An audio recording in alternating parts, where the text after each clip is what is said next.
La Terre, partie 8 du livre audio, chapitre 4 de la partie 3 du roman.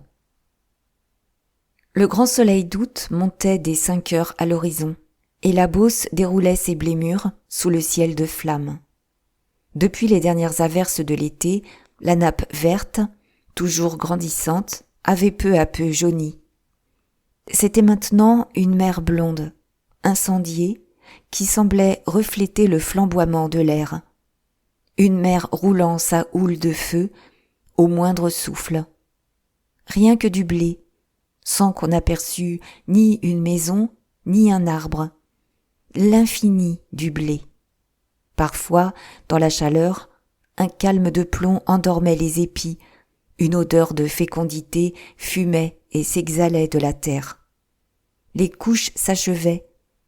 On sentait la semence gonflée jaillir de la matrice commune, en grains tièdes et lourds. Et, devant cette plaine, cette moisson géante, une inquiétude venait, celle que l'homme n'en vit jamais le bout, avec son corps d'insecte, si petit dans cette immensité. À la borderie, Hourdequin, depuis une semaine, ayant terminé les seigles, attaquait les blés. L'année d'auparavant, sa moissonneuse mécanique s'était détraquée, et, désespéré du mauvais vouloir de ses serviteurs, arrivant à douter lui-même de l'efficacité des machines, il avait dû se précautionner d'une équipe de moissonneurs, dès l'Ascension. Selon l'usage, il les avait loués dans le Perche, à Mondoubleau. Le capitaine, un grand sec, 5 autres faucheurs, 6 ramasseuses, 4 femmes et 2 jeunes filles. Une charrette venait de les amener à Cloyes, où la voiture de la ferme était allée les prendre. Tout ce monde couchait dans la bergerie, vide à cette époque, pêle-mêle sur de la paille, les filles, les femmes, les hommes, demi-nus à cause de la grosse chaleur. C'était le temps où Jacqueline avait le plus de tracas. Le lever et le coucher du jour décidaient du travail. On secouait ses puces dès 3 heures du matin, on retournait à la paille vers 10 heures du soir. Et il fallait bien qu'elle fût debout la première, pour la soupe de 4 heures, de même qu'elle se couchait la dernière, quand elle avait servi le gros repas de 9 heures, le lard, le bœuf, les choux. Entre ces 2 repas, il y en avait 3 autres, le pain et le fromage du déjeuner, la seconde soupe de midi, l'émietté au lait du goûter. En tout, 5.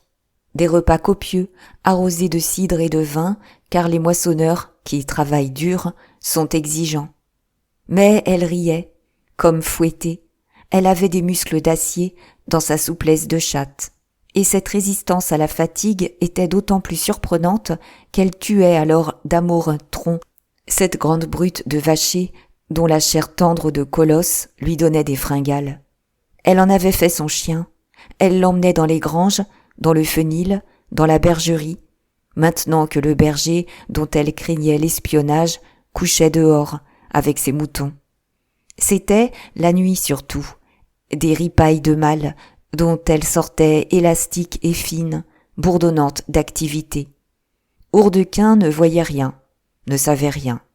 Il était dans sa fièvre de moisson, une fièvre spéciale, la grande crise annuelle de sa passion de la terre, tout un tremblement intérieur, la tête en feu, le cœur battant, la chair secouée, devant les épis mûrs qui tombaient.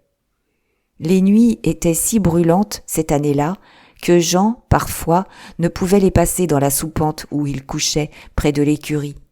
Il sortait, il préférait s'allonger, tout vêtu, sur le pavé de la cour. Et ce n'était pas seulement la chaleur vivante et intolérable des chevaux, l'exhalaison de la litière qui le chassait. C'était l'insomnie, la continuelle image de Françoise, l'idée fixe qu'elle venait, qu'il la prenait, qu'il la mangeait d'une étreinte. Maintenant que Jacqueline, occupée ailleurs, le laissait tranquille, son amitié pour cette gamine tournait à une rage de désir. 20 fois, dans cette souffrance du demi-sommeil, il s'était juré qu'il irait le lendemain et qu'il l'aurait. Puis, dès son lever, lorsqu'il avait trempé sa tête dans un seau d'eau froide, il trouvait ça dégoûtant. Il était trop vieux pour elle. Et le supplice recommençait la nuit suivante. Quand les moissonneurs furent là, il reconnut parmi eux une femme, mariée avec un des faucheurs, et qu'il avait culbutée 2 ans auparavant, jeune fille encore. Un soir, son tourment fut tel que, se glissant dans la bergerie, il vint la tirer par les pieds, entre le mari et un frère qui ronflait la bouche ouverte. Elle céda, sans défense. Ce fut une gloutonnerie muette, dans les ténèbres embrasées, sur le sol battu qui, malgré le râteau, avait gardé, de l'hivernage des moutons, une odeur ammoniacale si aiguë que les yeux en pleuraient. Et, depuis 20 jours, il revenait toutes les nuits. Dès la seconde semaine du mois d'août, la besogne s'avança. Les faucheurs étaient partis des pièces au nord, descendant vers celles qui bordaient la vallée de l'Aigre. Et, gerbe à gerbe, la nappe immense tombait. Chaque coup de faux mordait, emportait une entaille ronde. Les insectes grêles, noyés dans ce travail géant, en sortaient victorieux. Derrière leur marche lente, en ligne, la terre rase reparaissait. Les chaumes durs, au travers desquels piétinaient les ramasseuses, la taille cassée. C'était l'époque où la grande solitude triste de la Beauce s'égayait le plus, peuplée de monde, animée d'un continuel mouvement de travailleurs, de charrettes et de chevaux. À perte de vue, des équipes manœuvraient du même train oblique, du même balancement des bras, les unes si voisines qu'on entendait le sifflement du fer, les autres en traînées noires, ainsi que des fourmis, jusqu'au bord du ciel. Et, en tous sens, des trouées s'ouvraient, comme dans une étoffe mangée, s'aidant de partout. La Beauce, lambeau à lambeau, au milieu de cette activité de fourmilière, perdait son manteau de richesse, cette unique parure de son été qui la laissait, d'un coup, désolée et nue. Les derniers jours, la chaleur fut accablante. Un jour surtout que Jean charriait des gerbes près du champ des Buteaux, dans une pièce de la ferme où l'on devait élever une grande meule haute de 8 mètres, forte de 3000 bottes. Les chaumes se fendaient de sécheresse, et sur les blés encore debout, immobiles, l'air brûlait. On aurait dit qu'ils flambaient eux-mêmes d'une flamme visible dans la vibration du soleil. Et pas une fraîcheur de feuillage, rien que l'ombre courte des hommes à terre. Depuis le matin, sous ce feu du ciel, Jean, en sueur, chargeait, déchargeait sa voiture, sans une parole, avec un seul coup d'œil, à chaque voyage, vers la pièce, où, derrière Buteau qui fauchait, Françoise ramassait, courbée en deux. Buteau avait dû louer Palmyre pour aider. Françoise ne suffisait pas, et il n'avait point à compter sur Lise, qui était enceinte de 8 mois. Cette grossesse l'exaspérait. Lui qui prenait tant de précautions. Comment ce bougre d'enfant se trouvait-il là? Il bousculait sa femme, l'accusait de l'avoir fait exprès, geignait pendant des heures, comme si un pauvre, un animal errant, se fût introduit chez lui, pour manger tout. Et après 8 mois, il en était à ne pouvoir regarder le ventre de Lise sans l'insulter. Foutu ventre, plus bête qu'une oie, la ruine de la maison.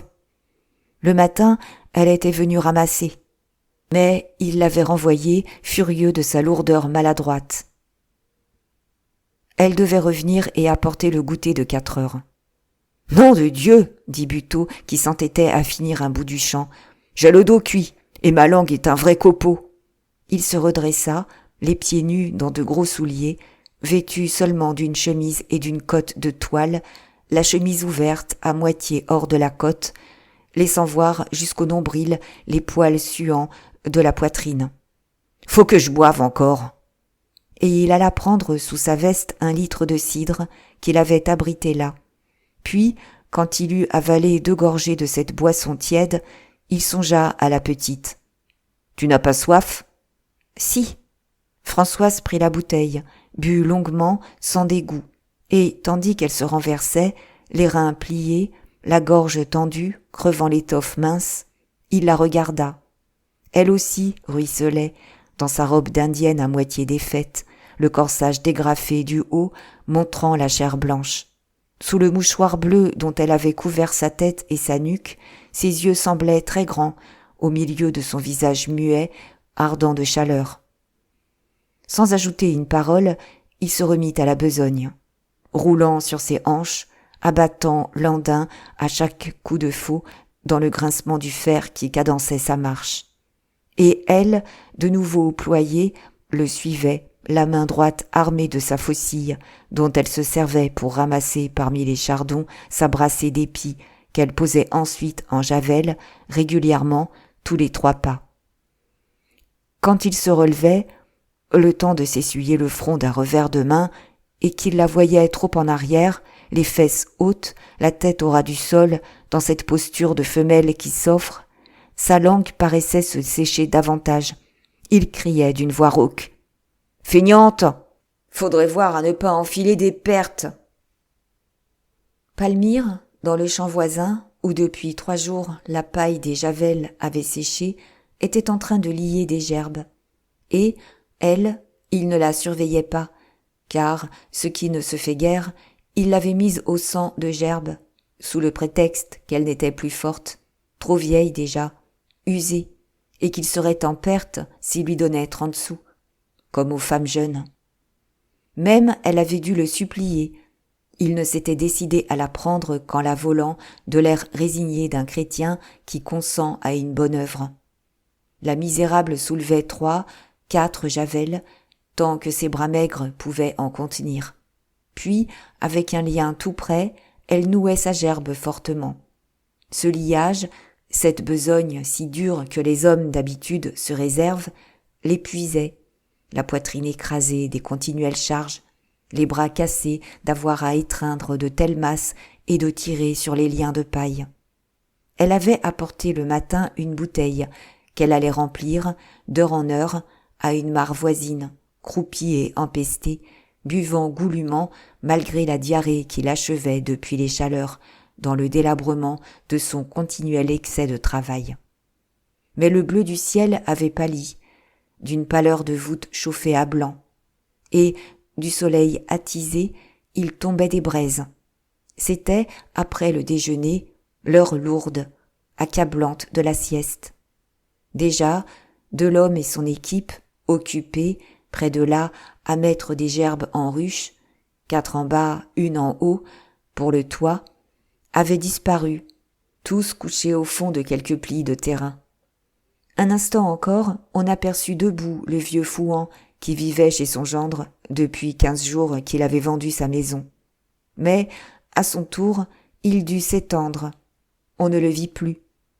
Et il ne resta dans l'horizon vide, sur les fonds brasillants des chaumes, au loin, que la silhouette sèche de la grande, examinant une haute meule que son monde avait commencée au milieu du petit peuple à moitié défait des ruches.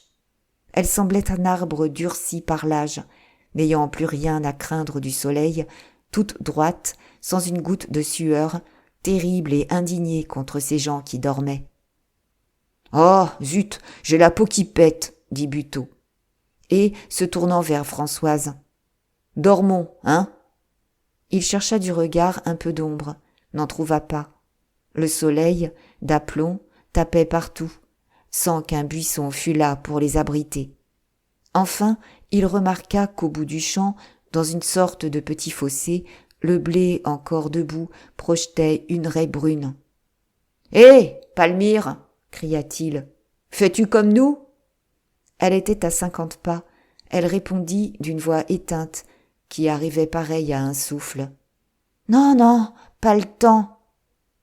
Il n'y eut plus qu'elle qui travailla dans la plaine embrasée. Si elle ne rapportait point ses 30 sous, le soir, Hilarion la battrait, car non seulement il la tuait de ses appétits de brute, il la volait aussi à présent pour se griser d'eau-de-vie. Mais ses forces dernières la trahissaient. Son corps plat, sans gorge ni fesses, raboté comme une planche par le travail, craquait, près de se rompre. À chaque nouvelle gerbe ramassée et liée. Et, le visage couleur de cendre, mangée ainsi qu'un vieux sou, vieille de 60 ans à 35, elle achevait de laisser boire sa vie au brûlant soleil, dans cet effort désespéré de la bête de somme qui va choir et mourir. Côte à côte, Buteau et Françoise s'étaient couchés. Ils fumaient de sueur, maintenant qu'ils ne bougeaient plus, silencieux, les yeux clos.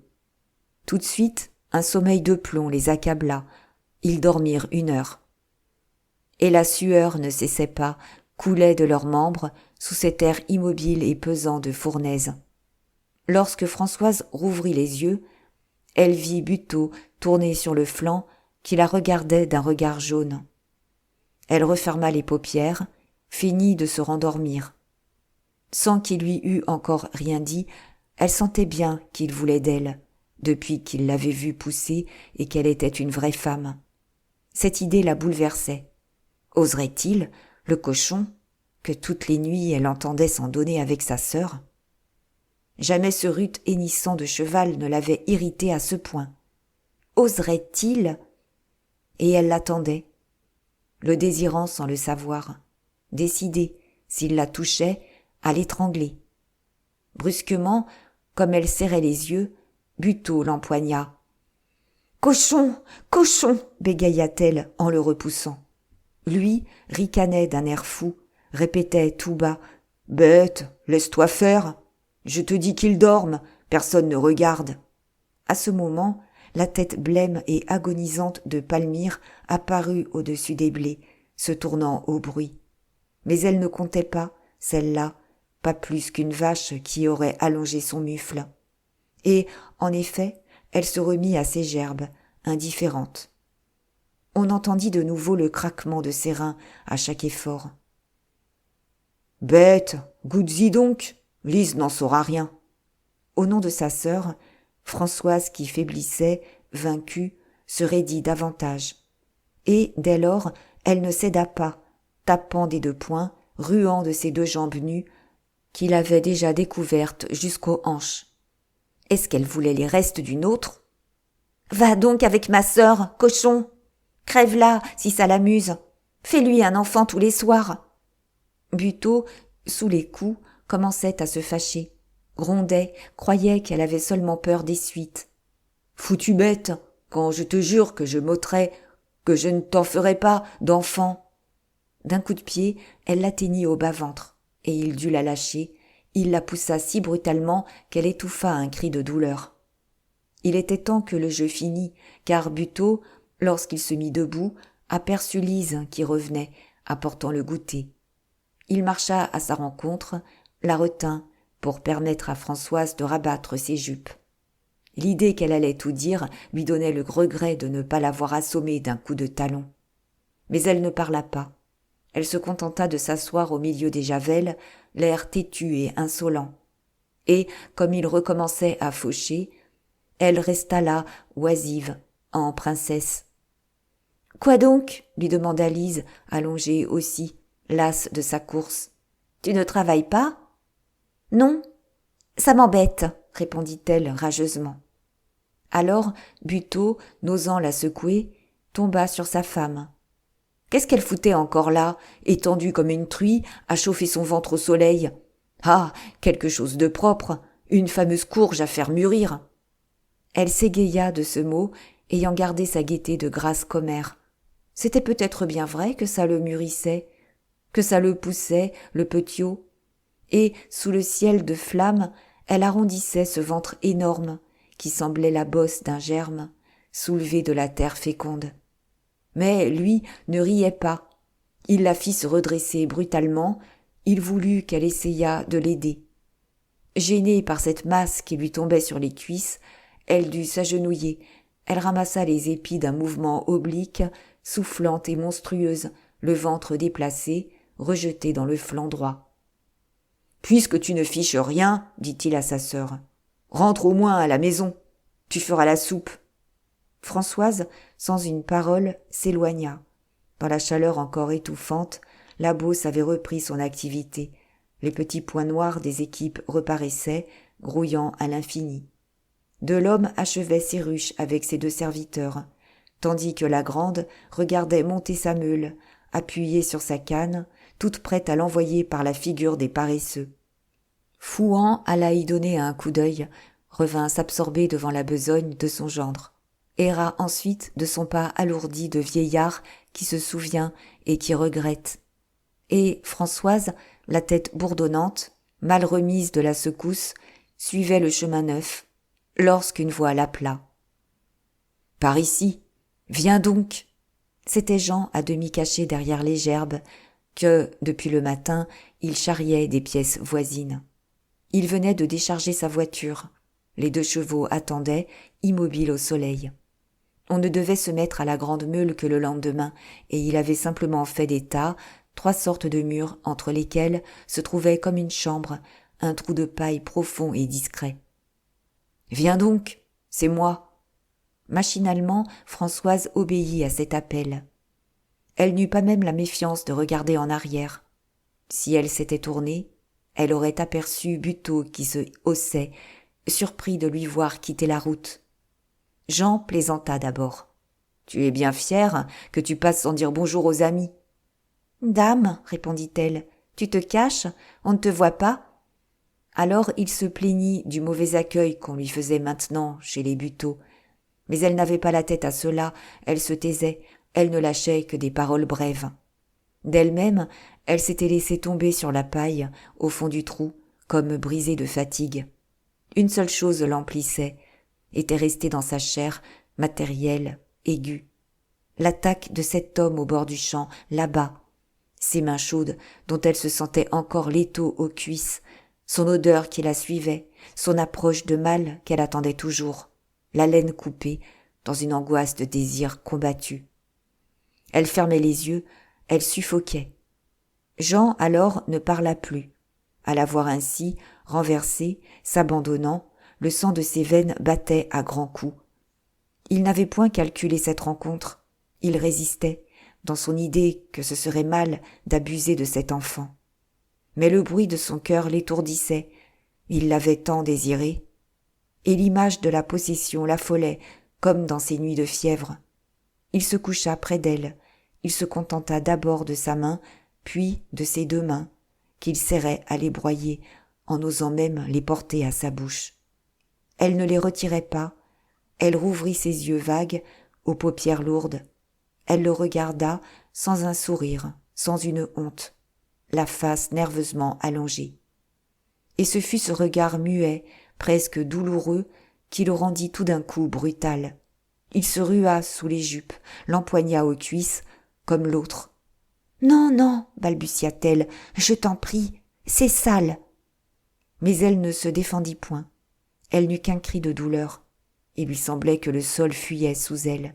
Et, dans ce vertige, elle ne savait plus. Était-ce l'autre qui revenait ? Elle retrouvait la même rudesse, la même âcreté du mal, fumant de gros travail au soleil. La confusion devint telle, dans le noir incendié de ses paupières obstinément closes, qu'il lui échappa des mots bégayés, involontaires. « Pas d'enfant, ôte-toi !» Il fit un saut brusque, et cette semence humaine, ainsi détournée et perdue, tomba dans le blé mûr, sur la terre, qui, elle, ne se refuse jamais, le flanc ouvert à tous les germes, éternellement féconde. Françoise rouvrit les yeux, sans une parole, sans un mouvement, hébétée. Quoi ? C'était déjà fini ? Elle n'avait pas eu plus de plaisir. Il ne lui en restait qu'une souffrance. Et l'idée de l'autre lui revint dans le regret inconscient de son désir trompé. Jean, à son côté, la fâchait. Pourquoi avait-elle cédé ? Elle ne l'aimait pas, ce vieux. Il demeurait comme elle, immobile, ahuri de l'aventure. Enfin, il eut un geste mécontent. Il chercha quelque chose à lui dire, ne trouva rien. Gêné davantage, il prit le parti de l'embrasser, mais elle se reculait. Elle ne voulait plus qu'il la touchât. « Faut que je m'en aille, » murmura-t-il. « Toi, reste encore. » Elle ne répondit point, les regards en l'air, perdus dans le ciel. « N'est-ce pas, attends 5 minutes, qu'on ne te voit pas reparaître en même temps que moi. » Alors, elle se décida à desserrer les lèvres. « C'est bon, va-t'en. » Et ce fut tout. Il fit claquer son fouet, jura contre ses chevaux, s'en alla à côté de sa voiture, d'un pas alourdi, la tête basse. Cependant, Buteau s'étonnait d'avoir perdu Françoise derrière les gerbes, et, lorsqu'il vit Jean s'éloigner, il eut un soupçon. Sans se confier à Lise, il partit, courbé, en chasseur qui ruse.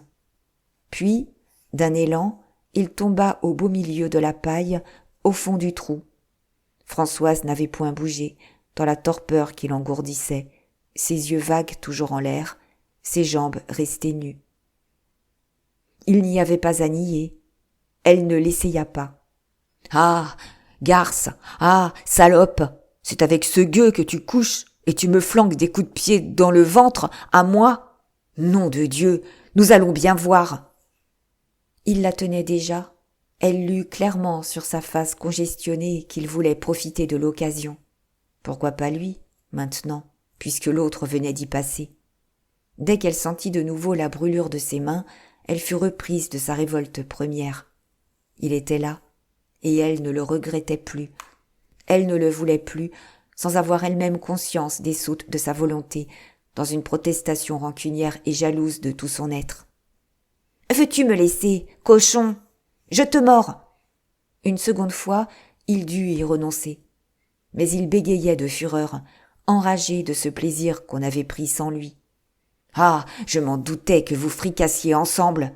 J'aurais dû le foutre dehors depuis longtemps. Nom de Dieu de Cato, qui te fait tanner le cuir par ce vilain bougre. » Et le flot d'ordures continua. Il lâcha tous les mots abominables, parla de l'acte avec une crudité qui la remettait nue, honteusement. Elle, enragée aussi, raidie et pâle, affectait un grand calme, répondait à chaque saleté d'une voix brève. « Qu'est-ce que ça te fiche ? Si ça me plaît, est-ce que je ne suis pas libre ? Eh bien, je vas te flanquer à la porte, moi. Oui, tout à l'heure, en rentrant. Je vas dire la chose à Lise. Comment je t'ai trouvé, ta chemise sur la tête, et tu iras te faire tamponner ailleurs, puisque ça t'amuse. » Maintenant, il la poussait devant lui. Il la ramenait vers le champ où sa femme attendait. « Dis-le à Lise. Je m'en irai si je veux. »« Oh, si tu veux. Ah, c'est ce que nous allons voir. À coups de pied au cul. » Pour couper au plus court, il lui faisait traverser la pièce des cornailles restée jusque-là indivise entre elle et sa sœur, cette pièce dont il avait toujours retardé le partage, et, brusquement, il demeura saisi. Une idée aiguë lui était sautée au cerveau. Il avait vu dans un éclair, s'il la chassait, le champ tranché en deux, la moitié emportée par elle, donnée au galant peut-être. Cette idée le glaça, fit tomber net son désir exaspéré. Non, c'était bête. Fallait pas tout lâcher pour une fois qu'une fille vous laissait le bec en l'air. Ça se retrouve, la gaudriole, tandis que la terre, quand on la tient, le vrai est de la garder. Il ne disait plus rien. Il avançait d'un pas ralenti, ennuyé, ne sachant comment rattraper ses violences avant de rejoindre sa femme. Enfin, il se décida. « Moi, je n'aime pas les mauvais cœurs. C'est parce que tu as l'air d'être dégoûté de moi que ça me vexe. Autrement, je n'ai guère envie de faire du chagrin à ma femme, dans sa position. » Elle s'imagina qu'il craignait d'être vendu à Lise, lui aussi. « Ça, tu peux en être sûr. Si tu parles, je parlerai. »« Oh, je n'en ai pas peur, » reprit-il avec un aplomb tranquille. « Je dirais que tu mens, que tu te venges de ce que j'étais surprise. » Puis, comme ils arrivaient, il conclut d'une voix rapide. « Alors, ça reste entre nous. Faudra voir à en recauser tous les deux. » Lise, pourtant, commençait à s'étonner, ne comprenant pas comment Françoise revenait ainsi avec Buteau. Celui-ci raconta que cette paresseuse était allée bouder derrière une meule, là-bas. D'ailleurs, un cri rauque les interrompit. On oublia l'affaire. « Quoi donc ? Qui a crié ?» C'était un cri effrayant, un long soupir hurlé, pareil à la plainte de mort d'une bête qu'on égorge. Il monta et s'éteignit dans la flamme implacable du soleil. « Hein ? Qui est-ce ? Un cheval, bien sûr, les os cassés. Ils se tournèrent, et ils virent Palmyre encore debout, dans le chaume voisin, au milieu des javelles. Elle serrait, de ses bras défaillants, contre sa poitrine plate, une dernière gerbe qu'elle s'efforçait de lier. Mais elle jeta un nouveau cri d'agonie, plus déchiré, d'une détresse affreuse. Et, lâchant tout, tournant sur elle-même, elle s'abattit dans le blé, foudroyée par le soleil qui la chauffait depuis 12 heures. Lise et Françoise se hâtèrent. Buteau les suivit, d'un pas moins empressé. Tandis que, des pièces d'alentour, tout le monde aussi arrivait, les Delhomme, Fouan qui rôdait par là, la Grande qui chassait les pierres du bout de sa canne. « Qu'y a-t-il donc ? C'est la Palmyre qui a une attaque. »« Je l'ai bien vue tomber, de là-bas. »« Ah, mon Dieu !» Et tous, autour d'elle, dans l'effroi mystérieux dont la maladie frappe le paysan, la regardaient, sans trop oser s'approcher. Elle était allongée, la face au ciel, les bras en croix, comme crucifiée sur cette terre qui l'avait usée si vite à son dur labeur, et qui la tuait. Quelques vaisseaux avaient dû se rompre, un filet de sang coulait de sa bouche. Mais elle s'en allait plus encore d'épuisement, sous des besognes de bêtes surmenées, si sèche au milieu du chaume, si réduite à rien qu'elle n'y était qu'une loque, sans chair, sans sexe, exhalant son dernier petit souffle dans la fécondité grasse des moissons. Cependant, la Grande, l'aïeule, qui l'avait reniée et qui jamais ne lui parlait, s'avança enfin. « Je crois bien qu'elle est morte. » Et elle la poussa de sa canne. Le corps, les yeux ouverts et vides dans l'éclatante lumière, la bouche élargie au vent de l'espace, ne remua pas. Sur le menton, le filet de sang se caillait. Alors, la grand-mère, qui s'était baissée, ajouta « Bien sûr qu'elle est morte. Vaut mieux ça que d'être à la charge des autres. » Tous, saisis, ne bougeaient plus. Est-ce qu'on pouvait la toucher sans aller chercher le maire ? Ils parlaient d'abord à voix basse, puis ils se remirent à crier pour s'entendre. « Je vais quérir mon échelle qui est là-bas contre la meule, » finit par dire Delhomme. « Ça servira de civière. Un mort, faut jamais le laisser par terre, ce n'est pas bien. » Mais quand il revint avec l'échelle et qu'on voulut prendre des gerbes et y faire un lit pour le cadavre, Buteau grogna. « On te le rendra, ton blé. »« J'y compte, fichtre. » Lise, un peu honteuse de cette ladrerie, ajouta 2 javelles comme oreiller, et l'on y déposa le corps de Palmyre, pendant que Françoise, dans une sorte de rêve, étourdie de cette mort qui tombait au milieu de sa première besogne avec l'homme, ne pouvait détacher les yeux du cadavre, très triste, étonnée surtout que cela eût jamais pu être une femme. Elle demeura ainsi que Fouan, à garder en attendant le départ. Et le vieux ne disait rien non plus, avait l'air de penser que ceux qui s'en vont sont bien heureux. Quand le soleil se coucha, à l'heure où l'on rentre, 2 hommes vinrent prendre la civière. Le fardeau n'était pas lourd, il n'avait guère besoin d'être relayé. Pourtant, d'autres les accompagnèrent, tout un cortège se forma. On coupa à travers champs pour éviter le détour de la route. Sur les gerbes, le corps se raidissait, et des épis, derrière la tête, retombaient et se balançaient, aux secousses cadencées des pas. Maintenant, il ne restait au ciel que la chaleur amassée, une chaleur rousse, appesantie dans l'air bleu. À l'horizon, de l'autre côté de la vallée du Loir, le soleil, noyé dans une vapeur, n'épandait plus sur la Beauce qu'une nappe de rayons jaunes au ras du sol. Tout semblait de ce jaune, de cette dorure des beaux soirs de moisson. Les blés encore debout avaient des aigrettes de flammes roses, les chaumes hérissaient des brins de vermeil luisant, et, de toutes parts, à l'infini, bossuant cette mer blonde, les meules moutonnaient, paraissaient grandir démesurément, flambantes d'un côté, déjà noires de l'autre, jetant des ombres qui s'allongeaient jusqu'au lointain perdu de la plaine. Une grande sérénité tomba. Il n'y eut plus, très haut, qu'un chant d'alouettes. Personne ne parlait, parmi les travailleurs harassés, qui suivaient avec une résignation de troupeau, la tête basse. Et l'on n'entendait qu'un petit bruit de l'échelle, sous le balancement de la morte, rapporté dans le blé mûr. Ce soir-là, Hourdequin régla le compte de ses moissonneurs, qui avaient fini la besogne convenue. Les hommes emportaient 120 francs, les femmes 60, pour leur mois de travail. C'était une année bonne, pas trop de blé versé ou la fosse ébrèche, pas un orage pendant la coupe.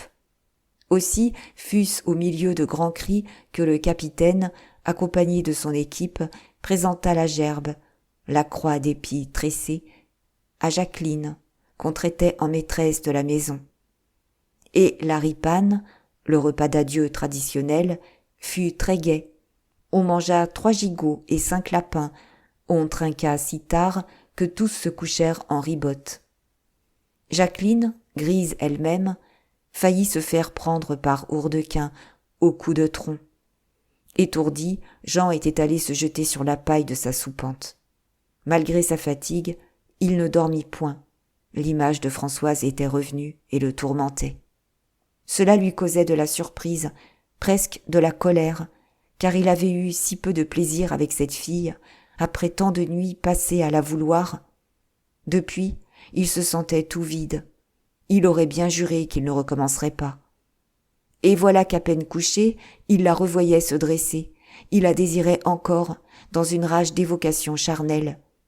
L'acte, là-bas, renaissait, cet acte auquel il n'avait pas pris goût, dont les moindres détails, maintenant, fouettaient sa chair. Comment la ravoir? Où la tenir le lendemain, les jours suivants? Toujours. Un frôlement le fit tressaillir. Une femme se coulait près de lui. C'était la percheronne, la ramasseuse, étonnée qu'il ne vînt point cette nuit dernière. D'abord, il la repoussa, puis il l'étouffa d'une étreinte. Et il était avec l'autre. Il l'aurait brisé ainsi, les membres serrés, jusqu'à l'évanouissement. À cette même heure, Françoise, réveillée en sursaut, se leva, ouvrit la lucarne de sa chambre pour respirer. Elle avait rêvé qu'on se battait, que des chiens mangeaient la porte, en bas. Dès que l'air l'eut rafraîchi un peu, elle se retrouva avec l'idée des 2 hommes, l'un qui la voulait, l'autre qui l'avait prise. Et elle ne réfléchissait pas plus loin. Cela tournait simplement en elle, sans qu'elle jugeât ni décidât rien. Mais elle tendit l'oreille. Ce n'était donc pas un rêve? Un chien hurlait au loin, au bord de l'Ègre. Ensuite, elle se souvint. C'était Hilarion qui, depuis la tombée du jour, hurlait près du cadavre de Palmyre. On avait tenté de le chasser. Il s'était cramponné, avait mordu, refusant de lâcher ses restes, sa sœur, sa femme, son tout. Et il hurlait sans fin, d'un hurlement qui emplissait la nuit. Françoise, frissonnante, écouta longtemps. Chapitre 5. Pourvu que la Coliche ne vèle pas en même temps que moi, répétait Lise chaque matin. Et, traînant son ventre énorme, Lise s'oubliait dans l'étable, à regarder d'un œil inquiet la vache, dont le ventre, lui aussi, avait grossi démesurément. Jamais bête ne s'était enflée à ce point, d'une rondeur de futaille, sur ses jambes devenues grêles. Les 9 mois tombaient juste le jour de la Saint-Fiacre, car Françoise avait eu le soin d'inscrire la date où elle l'avait menée au taureau. Malheureusement, c'était Lise qui, pour son compte, n'était pas certaine, à quelques jours près. Cet enfant-là avait poussé si drôlement, sans qu'on le voulût, qu'elle ne pouvait savoir. Mais ça taperait bien sûr dans les environs de la Saint-Fiacre, peut-être la veille, peut-être le lendemain. Et elle répétait, désolée, « Pourvu que la Coliche ne vèle pas en même temps que moi, ça en ferait une affaire. Ah, bon sang, nous serions propres. » On gâtait beaucoup la Coliche, qui était depuis 10 ans dans la maison. Elle avait fini par être une personne de la famille. Les Buteau se réfugiaient près d'elle l'hiver, n'avaient pas d'autre chauffage que l'exhalaison chaude de ses flancs. Et elle-même se montrait très affectueuse, surtout à l'égard de Françoise. Elle la léchait de sa langue rude à la faire saigner. Elle lui prenait, du bout des dents, des morceaux de sa jupe pour la tirer et la garder tout à elle. Aussi la soignait-on davantage à mesure que le vélage approchait. Des soupes chaudes, des sorties au bon moment de la journée, une surveillance de chaque heure. Ce n'était pas seulement qu'on l'aimât, c'était aussi les 50 pistoles qu'elle représentait. Le lait, le beurre, les fromages, une vraie fortune, qu'on pouvait perdre en la perdant. Depuis la moisson, une quinzaine venait de s'écouler. Dans le ménage, Françoise avait repris sa vie habituelle, comme s'il ne se fût rien passé entre elle et Buteau. Il semblait avoir oublié. Elle-même évitait de songer à ces choses qui la troublaient. Jean, rencontré et averti par elle, n'était pas revenu. Il la guettait au coin des haies. Il la suppliait de s'échapper, de le rejoindre le soir, dans des fossés qu'il indiquait. Mais elle refusait, effrayée, cachant sa froideur sous des airs de grande prudence. Plus tard, quand on aurait moins besoin d'elle à la maison. Et un soir qu'il l'avait surprise descendant chez Macqueron acheter du sucre, elle lui parla tout le temps de la coliche, des os qui commençaient à se casser, du derrière qui s'ouvrait, signe certain auquel lui-même déclara que ça ne pouvait pas aller bien loin maintenant.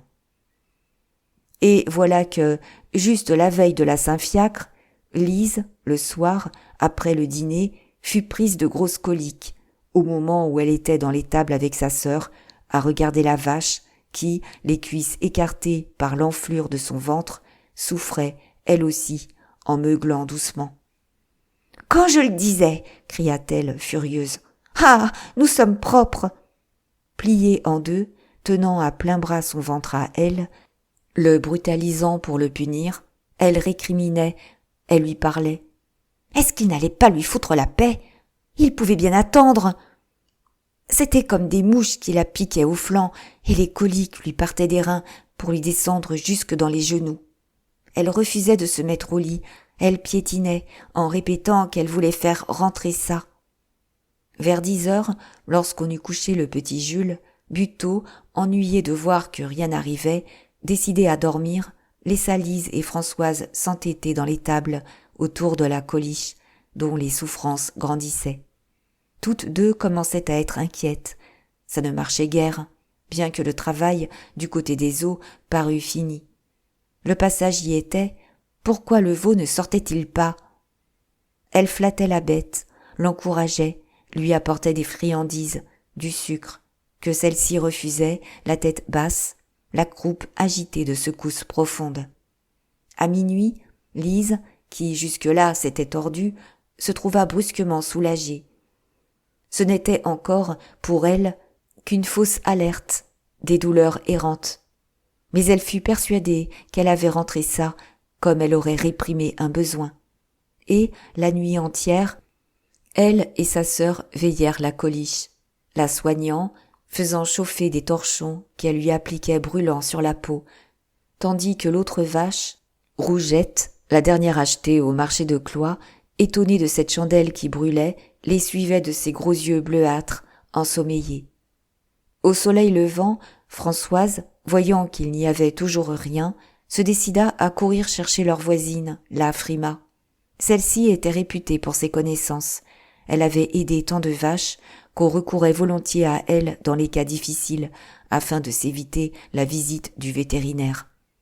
Dès qu'elle arriva, elle eut une moue.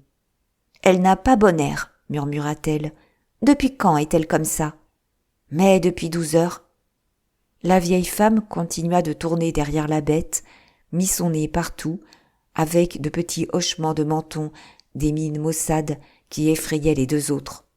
« Pourtant, » conclut-elle, « v'là la bouteille qui vient. Faut attendre pour voir. » Alors, toute la matinée fut employée à regarder se former la bouteille, la poche que les eaux gonflent et poussent au dehors. On l'étudiait, on la mesurait, on la jugeait. Une bouteille tout de même qui en valait une autre, bien qu'elle s'allongeât, trop grosse. Mais dès 9 heures, le travail s'arrêta de nouveau, la bouteille pendit, stationnaire, lamentable, agitée d'un balancement régulier par les frissons convulsifs de la vache, dont la situation empirait à vue d'œil.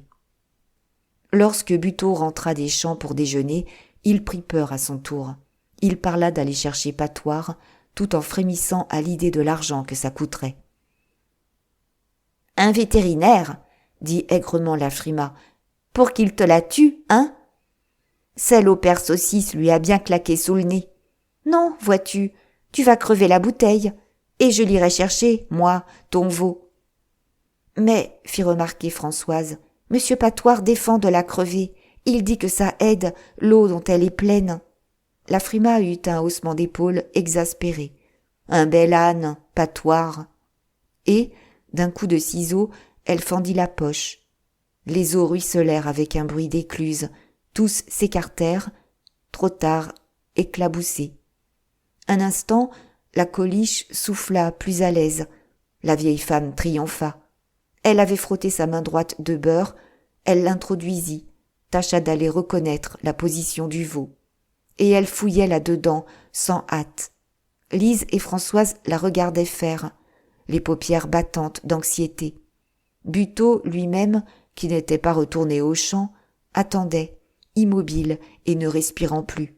« Je sens les pieds, » murmura-t-elle, « mais la tête n'est pas là.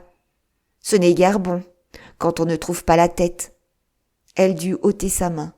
La Coliche, secouée d'une tranchée violente, poussait si fort que les pieds parurent. C'était toujours ça. Les Buteau eurent un soupir de soulagement. Ils croyaient tenir déjà un peu de leur veau en voyant ces pieds qui passaient. Et, dès lors, ils furent travaillés d'une pensée unique, tirés pour la voir tout de suite, comme s'ils avaient eu peur qu'il ne rentrât et qu'il ne ressortît plus. « Vaudrait mieux ne pas le bousculer, » dit sagement la Frimat. « Elle finira bien par sortir. » Françoise était de cet avis. Mais Buteau s'agitait, venait toucher les pieds à toute minute, en se fâchant de ceux qu'il ne s'allongeait pas. Brusquement, il prit une corde, qu'il y noua d'un nœud solide, aidé de sa femme, aussi frémissante que lui. Et, comme justement la Bécu rentrait, amenée par son flair, on tira, tous attelés à la corde, Buteau d'abord, puis la Frimat, la Bécu, Françoise, Lise elle-même, accroupie avec son gros ventre. « Ohé, hisse !» criait Buteau. « Tous ensemble ! Ah, le chameau, il n'a pas grouillé d'un pouce, il est collé là-dedans. Aïe donc, bougre !» Les femmes, suantes, essoufflées, répétaient « Ohé, hisse ! Aïe donc, bougre !» Mais il y eut une catastrophe. La corde, vieille, à demi pourrie, cassa, et toutes furent culbutées dans la litière, au milieu de cris et de jurons. « Ça ne fait rien, il n'y a pas de mal, » déclara Lise, qui avait roulé jusqu'au mur et qu'on se hâtait de relever. Cependant, à peine debout, elle eut un éblouissement, il lui fallut s'asseoir. Un quart d'heure plus tard, elle se tenait le ventre, les douleurs de la veille recommençaient, profondes, à des intervalles réguliers. Et elle, qui croyait avoir rentré ça, quel fichu guignon tout de même que la vache n'alla pas plus vite, et qu'elle, maintenant, fut reprise, à ce point qu'elle était bien capable de la rattraper. On n'évitait pas le sort, c'était dit, que toutes les deux vêleraient ensemble. Elle poussait de grands soupirs, une querelle éclata entre elle et son homme. Aussi, nom de Dieu, pourquoi avait-elle tiré ? Est-ce que ça la regardait, le sac des autres ? Qu'elle vida donc le sien, d'abord. Elle répondit par des injures, tellement elle souffrait. Cochon, salaud ! S'il ne lui avait pas empli son sac, il ne la gênerait pas tant. Tout ça, fit remarquer la Frimat, c'est des paroles, ça n'avance à rien. Et la Bécu ajouta, ça soulage tout de même. On avait heureusement envoyé le petit Jules chez le cousin de l'homme pour s'en débarrasser. Il était 3 heures. On attendit jusqu'à 7. Rien ne vint. La maison était un enfer. D'un côté, Lise, qui s'entêtait sur une vieille chaise, à se tortiller en geignant. De l'autre, la Coliche, qui ne jetait qu'un cri, dans des frissons et des sueurs, d'un caractère de plus en plus grave. La seconde vache, Rougette, s'était mise à meugler de peur. Françoise alors perdit la tête, et Buteau, jurant, gueulant, voulut tirer encore. Il appela 2 voisins. On tira à 6, comme pour déraciner un chêne avec une corde neuve, qui ne cassa pas, cette fois.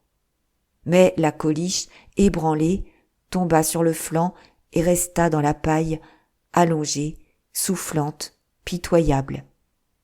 « Le bougre, nous ne l'aurons pas, déclara Buteau en nage, et la garce y passera avec lui.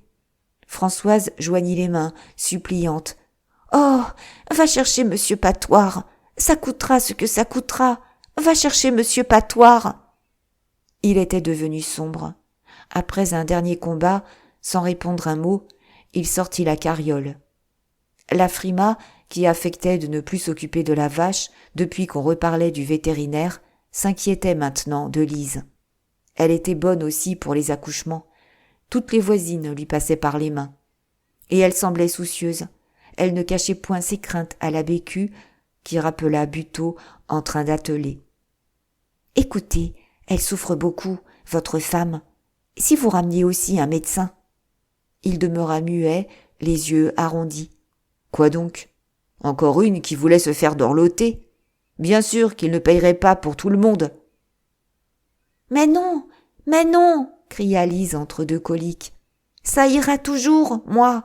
On n'a pas d'argent à jeter par les fenêtres. » Buteau se hâta de fouetter son cheval, et la carriole se perdit sur la route de Cloyes dans la nuit tombante. Lorsque, 2 heures plus tard, Patoire arriva enfin, il trouva tout au même point, la Coliche râlant sur le flanc, et Lise se tordant comme un ver, à moitié glissée de sa chaise. Il y avait 24 heures que les choses duraient. « Pour laquelle, voyons ?» demanda le vétérinaire, qui était d'esprit jovial. Et, tout de suite, tutoyant Lise, « Alors, ma grosse, si ce n'est pas pour toi, fais-moi le plaisir de te coller dans ton lit. Tu en as besoin. » Elle ne répondit pas. Elle ne s'en alla pas. Déjà, il examinait la vache. « Fichtre, elle est dans un foutu état, votre bête. Vous venez toujours me chercher trop tard. Et vous avez tiré, je vois ça. Hein ? Vous l'auriez plutôt fendu en 2 que d'attendre, sacré maladroit. » Tous l'écoutaient, la mine basse, l'air respectueux et désespéré. Et, seule, la Frima pinçait les lèvres, pleine de mépris.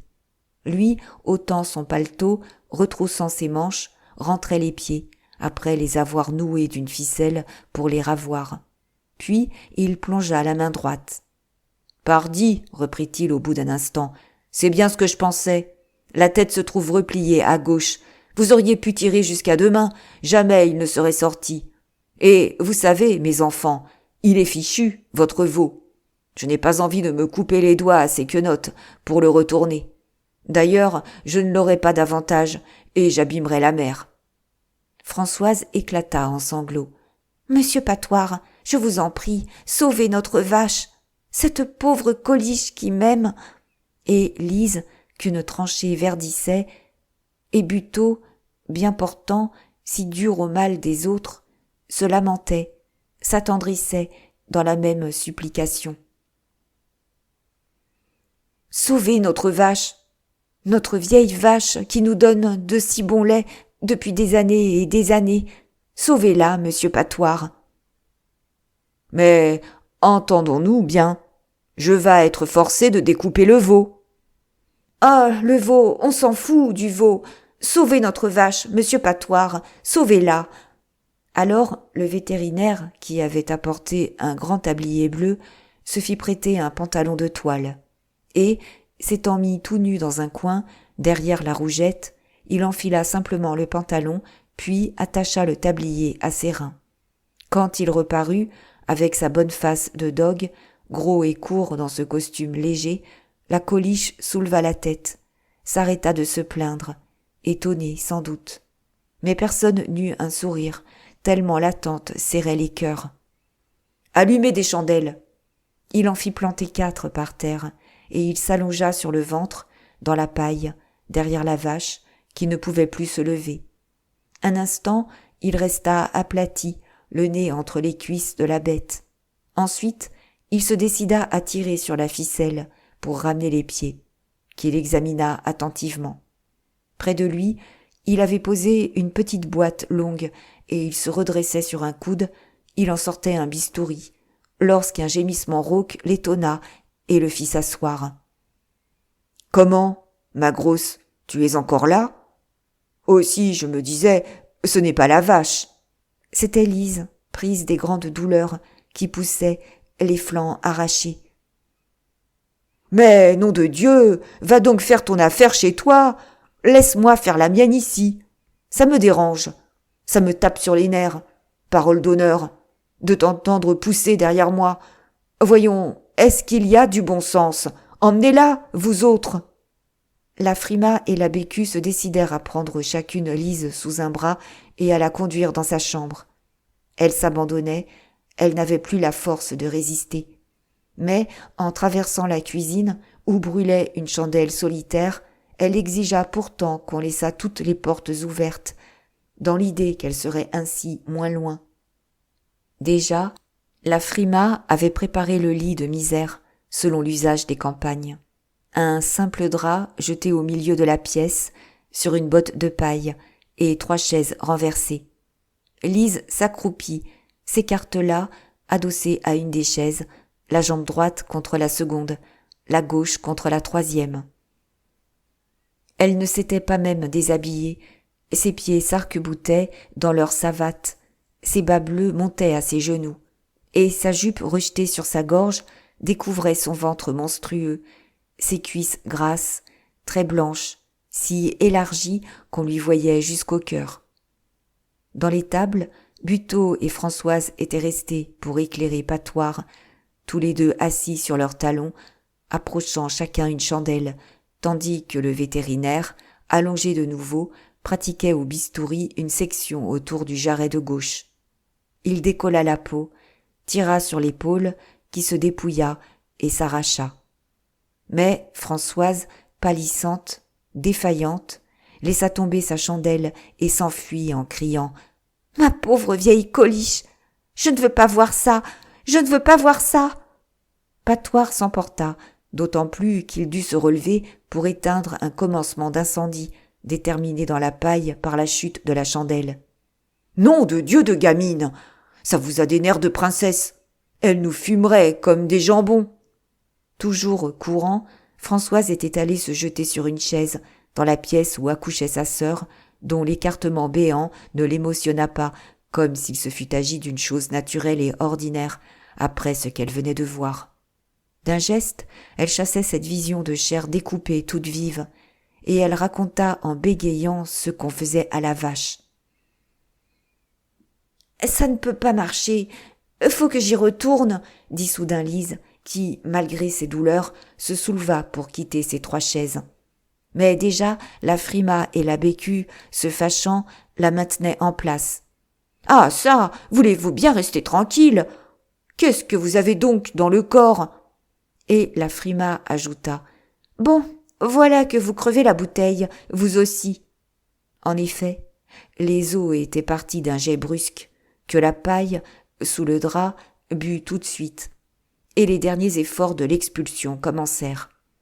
Le ventre nu poussait malgré lui, s'enflait à éclater, pendant que les jambes, avec leurs bas bleus, se repliaient et s'ouvraient, d'un mouvement inconscient de grenouille qui plonge.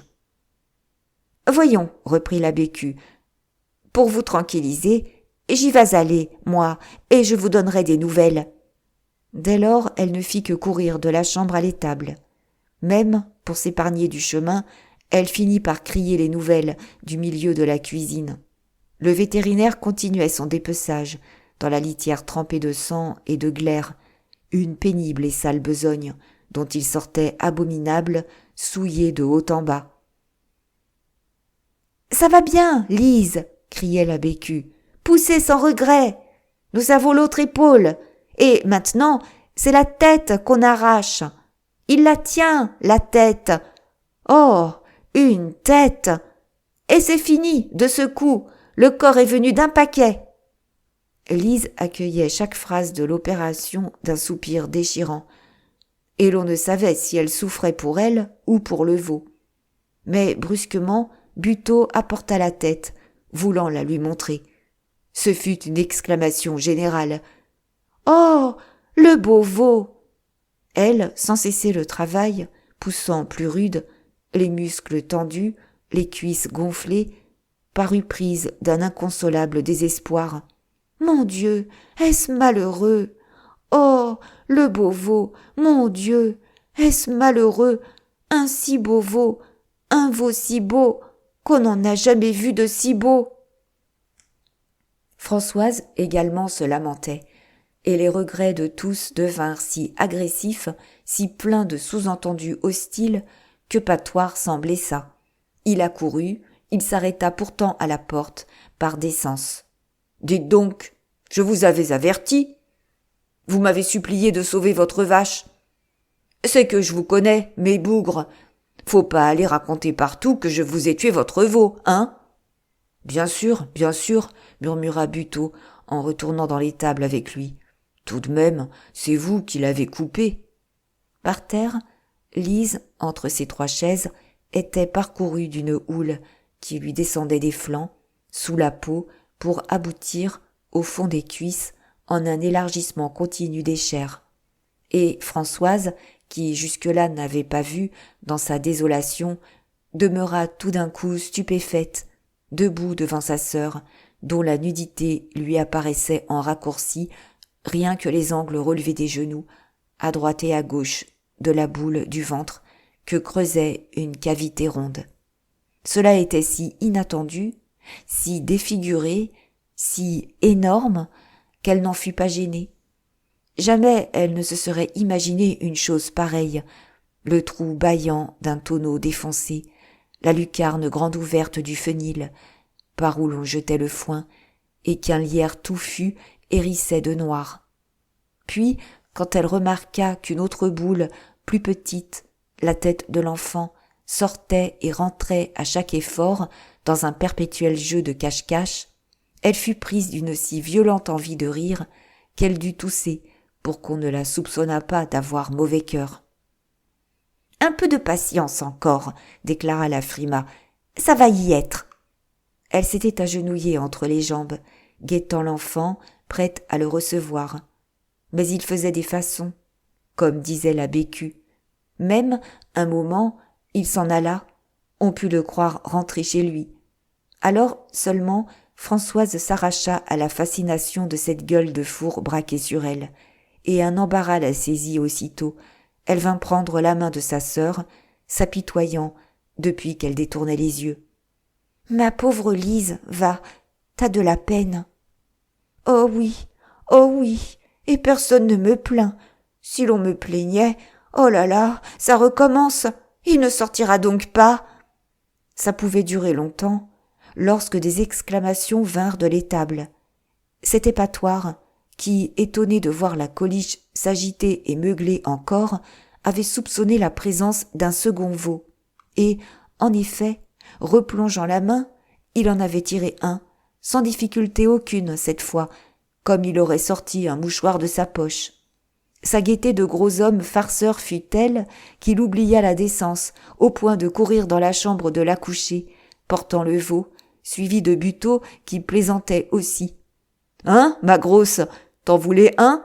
Le v'là !»